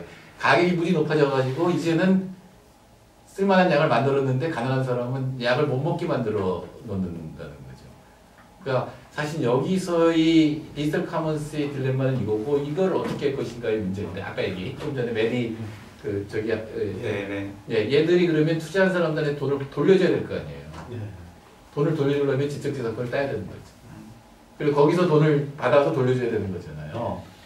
그러니까 이게 모순적인 거예요. 그러니까 근데 저는 뭐 그게 여태까지 자본주의의 그 방향으로 흘러온 거니까 이게 다시 커먼스의 문제를 만들고 있다인데 이 문제를 지적하면서 그걸 해결하는 방식으로 그걸 주장한다면 만약에 이 블록체인 쪽에서 이 통화하고 연결해가지고 그래서 제가 아까 블록체인은 내부 모순이라고 얘기를 했거든요.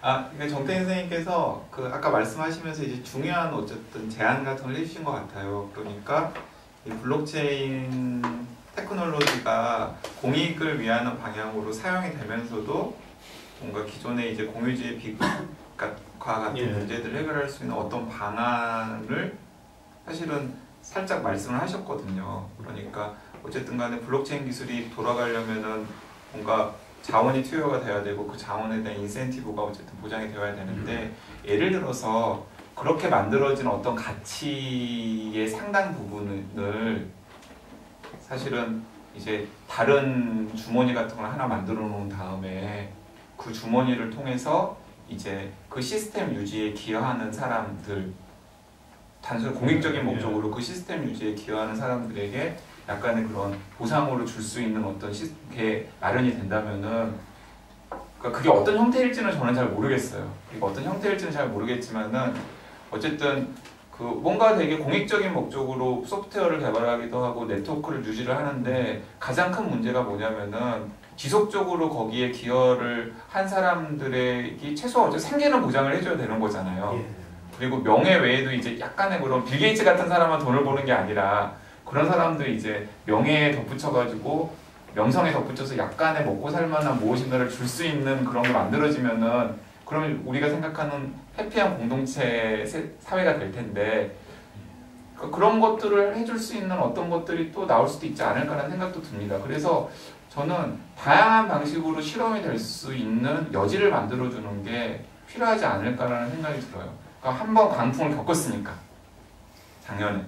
네. 그리고 좀 저는 그쪽에서 좀 부정적인 게, 그러니까 뭔가가 나와야 된다고 계속 말씀을 하시잖아요.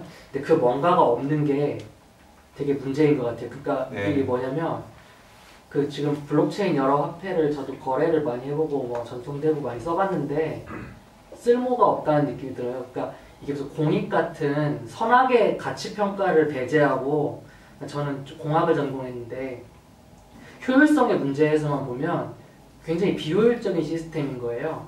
그러니까 이게 무슨 다 같이 여럿이 가치를 나누는 게 좀 더 좋고 빌 게이츠가 한 명이 큰 자산을 뭐 독점하는 게 나쁘다는 그런 가치를 시작을 했는데 실제 그 다 같이 나누고 있지도 않고요. 그러니까 탈중앙화가 아니라 재중앙화가 되고 있고요. 그런 걸 다 가치 평가를 배제하고 어떤 일의 효율성만 보면 아까 부동산이나 의료정보 같은 어떤 신뢰가 필요한 쪽에서 그러니까 신뢰를 특정 기관이 그 보증을 해주고 그로 인해서 얻는 그 인센티브의 수익을 다 갖는 지금의 구조하고 또 뭐 이상적으로 여럿이 그 신뢰를 다 같이 보증을 하고 나눠 갖는 그런 거를 생각을 했을 때 지금 여럿이 나눠 갖는 블록체인 시스템이 더 같은 신뢰를 보증하는데 더 많은 자원이 투자되는 게 제일 문제인 것 같아요. 그러니까 부동산 신뢰나 의료 신뢰나 이게 꼭 블록체인으로 해야 돼서 하는 게 아니라 그냥 한번 그렇게 해보는 건데 결국은 그게 더 비효율적이니까 돈 보내는 것도 그냥 은행이라는 중앙이 보증해줘도 되고 여러 노드가 보증을 해줘도 되는데 여러 노드가 보증해주는 걸 해보니까 더 오래 걸리고 더 비효율적이고 더 오래 걸리고 사고가 났을 때 책임질 사람도 없고 그래서 문제가 많이 생기는 거예요. 그래서 지금 막상 광풍이 불어서 사람들이 많이 몰려왔는데 이걸 어떻게 좋게 사용을 할 사용처가 없어요. 그러니까 블록체인 되게 쓸모없어진 거죠. 뭐 이런 거죠. 네. 그 HTTP 그러니까 인터넷 위에 올라갔을 때 예. 바로 나온 게 이메일이거든요. 이게 딱 이메일을 처음 썼을 때 이게 놀라운 예. 이제 그런 어떤 게 지금 없는 킬러 앱이 없는 예, 거죠. 킬러 앱이 없는 거죠. 하나가 없는 맞아요. 거고 막 말은 많이 하는데 예. 뭐 이거만 하고 세상이 이렇게 바뀔 거라고 얘기하는데 예. 뭔가 바뀌는 게 없는 부분이 있죠. 그러니까 그러니까 초기 투자 근데 이제 약간 또 성급한 것도 있는 게 인터넷이 처음 뭐 스탠퍼드 대학 등등이랑 그다음에 미국의 다르파라고 하는 국방부 밑에 있는 연구기관이랑 연결된 게 1969년이고요. 그리고 그게 다르파넷이라는 이름이 이제 인터넷의 초기 형태였는데 그리고 이메일 가장 초기적인 형태의 이메일 서비스가 시작된 게 1973년이에요. 그러니까 우리가 생각하는 것보다 인터넷의 역사가 굉장히 오래됐어요. 그러니까 초기의 인터넷 모드는 1969년, 이메일이 사용되기 시작한 건 1973년. 4년 만에 나왔죠. 4년 만에 나왔죠. 하지만은 그 뒤로도 상당히 오랫동안 지금 10년 전에 상당히 오랫동안 그 이메일을 사용하는 사람은 굉장히 그 폐쇄적인 네트워크에 있는 사람들이었을 테고요. 그리고 이제 그 오늘날과 같은 이제 그 웹 환경이 등장한 건 이제 1989년, 90년 이 시점에 이제 세른에 있는 양반들이 www에 기반을 둔 이제 그 인터넷 환경을 조성하면서 이제 오늘날 같은 환경이 만들어진 거거든요. 그러니까 초기에 인터넷을 만들었던 사람들은 도대체 아마 지금의 인터넷 환경을 보면은 전혀 상상을 못했겠죠, 당연히. 그래서 저는 방금 그 지적하신 게 정확하게 맞다고 생각해요. 지금 블록체인 테크놀로지가 진짜 무슨 투기의 수단으로 보이고 그 다음에 무슨 허망한 것처럼 보이는 이유 중에 하나는 뭐냐면 말씀하신 것처럼 그게 지금 현실적으로 별로 쓸모가 없어 보이기 때문이거든요. 근데 저는 그렇다고 해서 인터넷의 역사를 반추해 보면은 앞으로도 꼭 그러리라는 법은 없을 것 같다는 생각이 드는 거예요. 저 이제 테크놀로지 역사를 좀 들여다본 입장에서는. 저도 그렇게 생각하고 또 기술이 발전되면 현재 문제가 많이 해결될 수도 있어요. 특히 속도 문제라든가 뭐 샤링 뭐 이런 것도 뭐 많이 고민을 하니까. 그러나 점점 새로 나오는 코인들이 그런 기존의 기술 문제를 많이 해결하고 속도도 개선되고 이렇게 가고 있는데 그럴수록 점점 중앙화되고 있어요. 네, 그러니까 그러면서 블록체인이 있으나 마나해지고 있어요. 네, 그 부분을 제가 말씀드리려고 네. 하는데 저는 기술적인 문제를 해결한다고 하더라도 블록체인을 지금 얘기하는 한 사람도 아니지만 여러 사람들이 공유하면서 밖에다가 얘기하는 사람들의 인간관이라든가 사회에 대한 관이 네, 중요한 포인트. 훨씬 더 유연해지지 않으면 네. 오히려 신뢰를 잃어갈 거예요. 그래서 왜 아까도 얘기했지만 인간은 대단히 아주 이기적이다. 호모 에코노믹스를 가정하고 있어요. 일단. 그리고 국가는 무조건 나쁜 놈이다 라고 가정하고 있어요. 그래서 정태인 선생님 같은 분이 블록체인 사업을 하셔야 된다 했을까요? 말씀하고 못해요. 우리 마누라한테 워낙 가격이 떨어질 거라고 얘기를 안 한 사람이에요. 근데 철학적으로는 그게 국가도 역할이 있고 시장도 해야 분산된 정보를 사람들이 알게 해준다는 면에서 시장도 분명히 기능이 있습니다. 그러나 동시에 사회라고 하는 공동체라고 하는 사람들 사이의 정체성 이런 것들이 사회를 살만하게 만드는 것이기 때문에 이 블록체인이라고 하는 기술적인 어떤 플랫폼도 그런 사회적 원리가 거기도 마찬가지로 전 적용될 거라고 생각해요. 그게 제가 생각하는 지금 이 디지털 커먼스에 입각한 어떤 소프트웨어 생산이라든가 또는 하드웨어 생산이라든가 이런 것들이 만일에 그런 규칙이 생긴다면 지금 많은 젊은이들이 여기서 기본소득이 보장되고 그리고 나는 사회를 위해서도 일하고 정체성도 가질 수 있다면 이거야말로 그걸 직업이 많이 생겨. 자기 좋아하는 일 하면서 이럴 수 있지 않을까라는 상상. 네, 여기 질문 있다고 아, 하셨습니다. 네네. 저는 그래서 되게 초반에 했어야 되는 질문인데 죄송합니다. 근데 말씀하신 거랑도 연결될 것 같은데 저는 사실은 암호화폐에서 제일 재미있고 관심이 가고 정말 특이한 아이디어라고 생각한 것은 그러니까 프라이버시 얘기를 좀 하셨잖아요. 근데 그러니까 그러니까 프라이버시를 완전하게 보호하면서 거래 자체의 존재를 또 완전하게 기록할 수 있는 그런 시스템이잖아요. 그렇죠. 그리고 그러니까 거래자를 완전하게 보호하면서 거래 내용을 완벽하게 증명할 수 있는 그런 너무나 이상적인 이론적으로. 그래 물론 현실적인 그러니까 사람이 있죠. A11, X2 뭐 이런 식의 보면 자기 아이디를 갖고 있어요. 그렇지만 어쨌든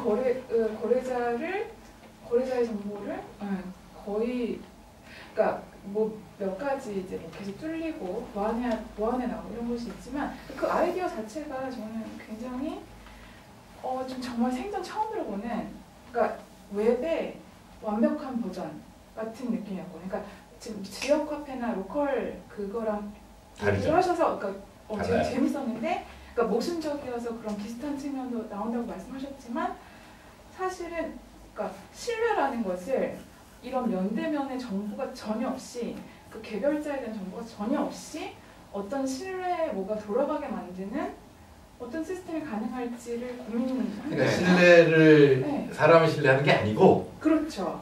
사람 사이의 관계가 완벽하게 기계가 수학적으로 하기 때문에 그러니까 사실은 정태인 선생님이 아까 재밌는 지적을 하셨어요. 그러니까 되게 완벽한 신뢰를 요구하지만은 그거 자체가 되게 굉장한 불신을 전제하고 있다라는 그러니까요. 모순적인 상황. 네, 그 말씀 들으면 생각이 나는데 근데 이들이 애초에 그 상상했던 것은 그러니까 지금 약간 현실적으로 계속 그런 것도 드러나고 있지만 약간 하여튼 이게 그래서 제가 내부 네. 모순이라고 그렇죠. 모순적이지만 저는 그 마지막에 지점을 그려지는 생각하지 그림은 않을까.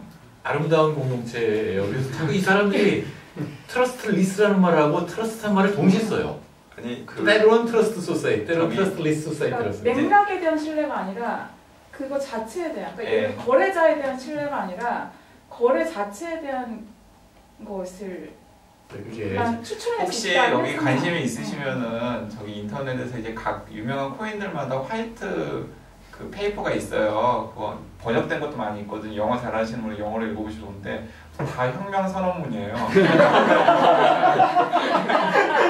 네, 혁명 선언문을 읽어보면은 아 진짜 그렇게 멋진 비전을 막 제시를 할 수 없어요. 근데 저도 지금 그 질문하신 그 김희진 선생님 저희 개인적으로 아는 분이라서 김희진 선생님이 질문하신 저는 딱 거기에 딱 꽂히는 거죠. 저도. 저도. 네. 왜냐면은 그래서 그 인터넷이라던가 아니면은 그 테크놀로지 관련해 가지고 좀 고민하시는 분들은 아 이 블록체인과 인터넷이 딱 결합한 게 궁극적인 인터넷의 약간 미래다라고 열광을 할 수밖에 없는 그런 게 있는 것 같긴 해요, 사실. 뭔가 물리적인 것의 구애를 전혀 받지 않게 만드는 어떤 정보의 교환이라던가 뭐 이런 것들. 그러니까 저는 사실 그게 물론 그러니까 그런 것 상상도 해본 적이 없어서 가능하다거나 아니면 그게 좋을까? 그거에 대한 의문은 있지만 그런 너무나 신기한 상상을 했다는 것 자체가 조금 그 의미가 뭘까 이런 것을 좀 생각해 보게 되고요. 그리고 그냥 덧붙여서 하나만 잠깐 말씀드리면 아까 그 말씀하신 기본소득 그것을 저 얼마 전에 그 페이스북 공동 창업자 중에 한 명이 비슷한 제안을 뭔가 준비를 하고 계신 것 같더라고요. 물론 이분은 밀려난 분 중에 하나인 것 같은데 특히 벨리에서 이제 너무나 그런 지중과 이제 뭐 거의 투기 모든 게 이제 투기가 되어가는 이제 그런 것들을 연결하면서 그런 비슷한 개념이 필요하다고 얘기하는 게 너무 유사해서 진짜 재밌어서. 그러니까 기본소득은 여러 가지 버전이 있어요. 그러니까 기본적으로는 왜 사람이 뭐 일을 하거나 뭘 해야지 돈을 받냐? 그냥 일단 태어난 것만으로도 너는 축복이다 그러도 다 아니 출발선은 어느 정도 비슷해야 되니까 우리 식으로. 근데 그 돈은 어디서 나오냐? 막스는 생산수단을 공유하면 된다고 생각을 한 거예요. 막스 생각해봐. 4차 혁명이 왜 문제예요? 그 뭐 기계가 다 한다며요. 기계를 우리가 다 같이 소유하고 있으면 아무 문제 없잖아. 기계가 벌어들인 거 다 우리가 골고루 나눠 가지면 되니까. 이게 막스 사고. 오스트롬의 사고는 한꺼번에 나는 안 되고 그러니까 이건 디지털 공동체일 수도 있고 그러니까 사이버 공동체일 수도 있고 지역 공동체일 수도 있는데 거기가 그들이 관리하는 공유자원이 있다면 그리고 그 공유자원에서 나오는 수익을 그 아래 사람들이 서로 나눠 가지는 거죠. 근데 그게 너무 격차가 심하면 그 위의 차원에서 그걸 또 조정하는 거예요. 이게 오스트롬의 다중집성이라고 하는 그게 이제 오스트롬이고 원래 맨 처음에 기본소득의 발상은 그냥 화폐 발을 찍어서 주자는 거였어요. 그렇죠. 그러니까 여러 가지 방식으로 재원은 그리고 지금 가장 일반적인 건 세금. 그러니까 그냥 다 냅두고 이 이론의 가장 큰 문제는 기존 구조 그대로 놔두고 번 돈을 뺏어서 옛날에 그걸 복지라고 했는데 복지 말고 그냥 나눠주자 돈으로. 그러니까 이런 여러 개가 버전이 있는데 저는 뭐 이게 다 엮일 수 있다고 생각을 해요. 그러니까 가령 이런 거예요. 그러니까 크게 보면 이런 건데 가령 그러니까 지금 왜 마이너들한테 발행권을 줬느냐? 그러니까 마이닝을 성공하면 돈을 주잖아요. 그럼 누가 해? 아무도 안 할 거 아니야. 그러면 인센티브를 줘야 된다는 게 기본적으로 시장적 사고, 경제 자체가 그래요. 근데 만약에 국가를 가는 사람은 그럼 당연히 공무원이 해야 될 일이에요. 그렇잖아요?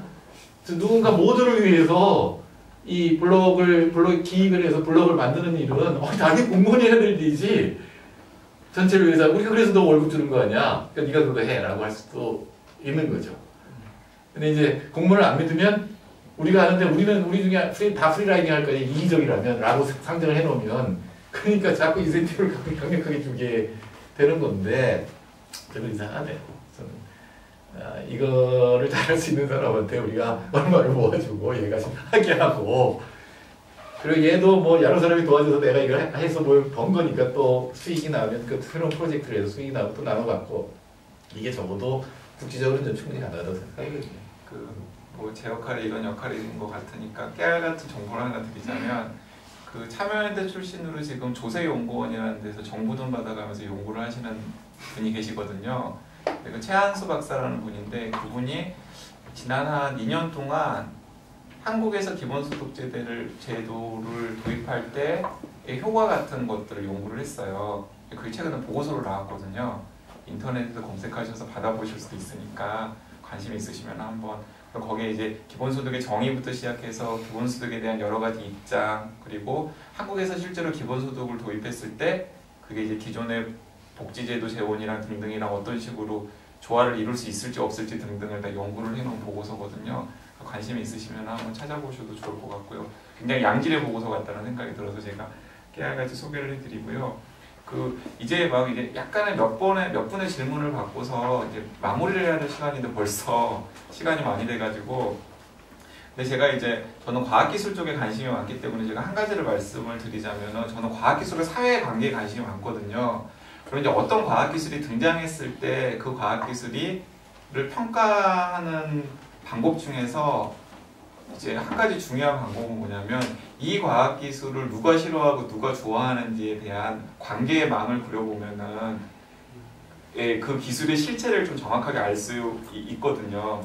근데 저는 이제 약간 그 블록체인 테크놀로지에 대해서 호의적인 입장인데, 그런 식으로 저는 한번 그려본 거죠. 자, 블록체인 테크놀로지가 등장을 했고, 이 블록체인 테크놀로지를 옹호하는 사람과 반대하는 사람, 혹은 옹호하는 집단과 반대하는 집단들의 네트워크를 한번 그려본 거예요. 그랬더니 어떻겠습니까? 옹호하는 집단과 반대하는 집단을 비교를 해보면 일단은 반대하는 집단이 옹호하는 집단에 비해서 힘이 훨씬 더 세고요. 그리고 평소에 제가 문제가 있거나 나쁜 놈들이라고 생각하는 애들이 다 반대하는 쪽에 있더라고요. 네. 제가 이제 웃자고 한 얘기인데, 사실은 이게 새로운 테크놀로지가 등장을 했을 때 그 테크놀로지를 우리 사회 안으로 수용할지 말지에 대해서 사회적 토론을 할 때 굉장히 유의미하게 접근해 볼 수 있는 것들이거든요. 그래서 저는 이 블록체인 테크놀로지에 대해서 정태인 선생님이 나쁜 사람이 아니고요. 이제 한번 그런 측면에서도 한번 좀 저희가 따져볼 필요는 있다는 거죠. 4,000명 주장하는 사람은 다 부자들이에요. 투기에 대해서는 역사 얘기를 했는데, 기술의 역사를 보면은 기술이 처음 만들어지고 나서는 그 기술에 대한 환상에 의한 투기가 일어나요. 특히 이제 주식이나 이렇게 코인의 형태를 띠면 저거 돈 벌 수 있다고 하는 게 예외 없이 그랬습니다. 예외 없이 그랬어요. IT 인터넷도 있잖아요. IT 버블 파워하고 IT 버블이 있었죠. 그리고 꽝 터지잖아요. 근데 그 다음에 이 기술이 실제로 사람들의 삶에 이렇게 들어가는 시기가 생겨나요. 그럼 이제 이 기술이 안정적으로 사회에 기여하게 되기 때문에 저는 블록체인이 좀 투기에 시달리는 거에 대해서 아주 부정적으로 보지는 않습니다. 그러나 그 기술이 잘 발전하려면 언제나 기술은 똑같은 것, 기술에 대해서는 언제나 같은 법칙인데 사회에 어떻게 흡수될 것이냐, 그 기술의 사회적 이용을 어떻게 민주적으로 통제할 것이냐라고 하는 제도와 규범 같은 게 같이 만들어져야 하는 거죠. 그리고 지금은 이쪽 기술은 4,000명 관련 마찬가지로 떠서 쾅 한번 터졌고 내려가서 이 기술에 대한 사회적 합의 같은 것들이 만들어져야 되는 그런 때라고 좀 봐요. 네, 마찬가지, 그러니까 예를 들어 이런, 잠깐만요. 그러니까 그러니까 자가용, 그러니까 뭐 여러 가지 지금 우리가 옛날 사용하고 있는 것들은 사실 20년대 다 발명되거든요. 그 다음에 이런 거에 대한 투기 확 일어나고 29년대 보고 막 전쟁이 일어나고 난리를 친 다음에 그게 노동자들이 그걸 사용하게 돼요. 다 이 난리를 겪고 난 다음에는 노동자들이 교회에서, 그러니까 미국의 얘기예요. 주택을 짓고 거기서부터 자동차를 타고 자기 8시간 노동을 하러 왔다 갔다 하는 새로운 어떤 삶의 모델 같은 게 만들어지면서 이른바 포디즘이라고 하는 게 사회에 흡수되고 사회가 발전하는 게 되거든요. 그래서 지금 저는 아직 블록체인이 어디까지 발전할지 모르겠어요. 블록체인 말고도 또 뭐 우리 얘기하는 IoT나 또 인공지능 같은 것들이 어떻게 발전할지 모르겠지만 이게 막 열광되고 투기가 일어나는 건 어쩌면 당연하게 겪어야 되는 현상인데, 당장 지금 우리가 안 하고 있는 거는, 못 하고 있는 거는 아직 정확하게 기술이 뭔지 모르니까 기술을 못 하는 거예요, 사실은. 이거에 대해서 이걸 어떻게 이용할지, 이게 발전시키는 데는 아주 강력한 초강력 인센티브가 필요할지 모르지만 거기서 나오는 과실이라든가 이런 것들을 어떻게 많은 사람들이 이용하게 하고, 특히 젊은이들이 참여해서 망하면 완전히 거덜나는 거예요. 이제 거덜나지 않고 또 희망을 가지고 또다시 이걸 개량하는, 더 발전시키는 기술을 만드는 사회 시스템이 뭘지, 이런 것들을 논의해야 되고, 그래서 제가 시사인 제목이 그거였습니다. 꼭 경제학만은 아닌데 대화가 필요해. 근데 블록체인 기술자하고 경제학자하고 네. 만나자. 방금 제가 이제 하고 싶은 말씀을 그냥 더 멋지게 해주셨는데 이게 그런 것 같습니다. 이게 기술이 사회로 수용이 될 때 우리나라나 혹은 전 세계적으로 지금 없는 과정이 그런 것 같아요. 사회화하는 과정이 없는 것 같아요. 사회화하는 과정이 자꾸 없으니까 자꾸 이제 테크놀로지를 앞에서 이끄는 사람들이 던져주는 대로 우리는 사용하게 되고 그 사람들 돈만 벌려주는 게 되는 거잖아요. 그러면서 여러 가지 부작용들도 나타나고 그래서 이 블록체인 테크놀로지 같은 경우도 진짜 방금 정태인 선생님께서 말씀하신 것처럼 좀 사회화되는 과정들이 필요하고요. 저는 이 사회화되는 과정들 속에서 진짜 필요한 게 뭐냐면 여기 모이신 분들을 포함해서 좀 평범한 시민들 그리고 다양한 이해관계를 가지고 있는 사람들이 이 블록체인 테크놀로지라는 게 우리 삶에 던져졌을 때 어떤 미래를 그릴지에 대한 자기만의 생각을 좀 하고 그런 것들이 관철이 될 수 있도록 목소리를 내셔야 된다고 저는 생각을 해요. 근데 이제 그래서 저는 이런 자리도 의미 있다고 생각하는 게 여기서 이제 오고 가는 여러 가지 그 설익은 아이디어들이나 아니면은 얘기들이 사실은 이 기술이 저는 사회화되는 과정이라고 생각을 하거든요. 그게 사실 굉장히 중요한 거고요. 정재승 유시민보다는 강양구 정태인이 훨씬 생산적인 경우는 네, 저기 혹시 꼭 시간이 좀 지나긴 했는데 꼭 질문을 더 하셔야겠다는 분 있으면 질문이나 혹은 코멘트 하시면 한 2분 정도만 받고 마무리를 하도록 하겠습니다. 없으시나요? 네. 자, 박수 쳐야죠.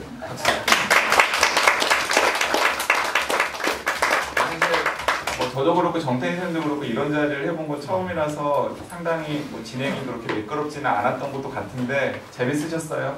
네. 그러면 맥주 한 잔 놓고 있으면 훨씬 재밌어요. 네, 그러니까요. 이거 선물로 받아가실 텐데 선물로 그냥 받아가시지 말고 홍보 좀 해주시라는. 네, 그래야 이제 이 또 사이언스 북스에서 더 자신감을 얻어가지고 이런 걸 하면 오신 분들이 책을 가져가서 읽고 홍보를 많이 하는구나 하면 또 이런 생산적인 자리가 더 많이 만들어질 근데 거니까요. 이걸 책을 들고 지하철에서 이렇게 펴서 보기엔 너무 무거워. 맞아요.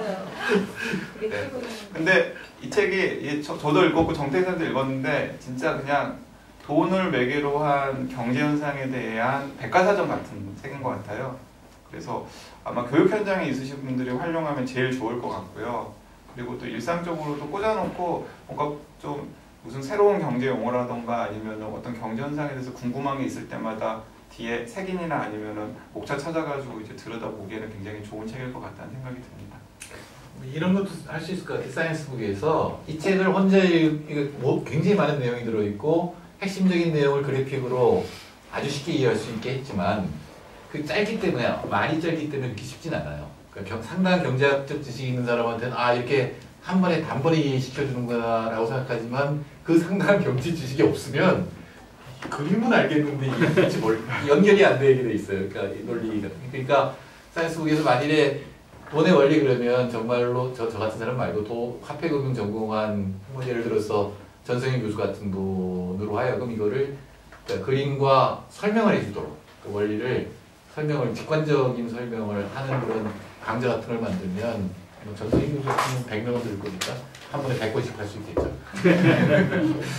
네, 아무튼 즐거우셨나요? 네. 다시 한번 네 감사합니다. 네, 다음에 또 아마 그 몇 차례 또 원리가 많잖아 지금. 근데 원리가 많아요 지금. 일단 음식 원리라는 책이 이제 돈의 원리랑 같이 나왔고요. 그 뒤로도 이제 여러 가지 또 인체 원리라는 책을 작년에 나왔고 그 뒤로도 원리가 이제 계속 나올 예정이죠. 네. 네, 그러면 이제 매우 원리를 낼 때마다 이런 자리를 마련할 계획이라고 하니까 그때도 관심을 가져주시다가 시간 되시고 뭔가 재밌는 얘기 오고 할 것 같으면 놀러 오시면 좋겠습니다. 네, 오늘 번개는 여기서 마치도록 하겠습니다. 감사합니다. 선생님 고생하신 정태인 선생님께도 큰 박수 부탁드립니다.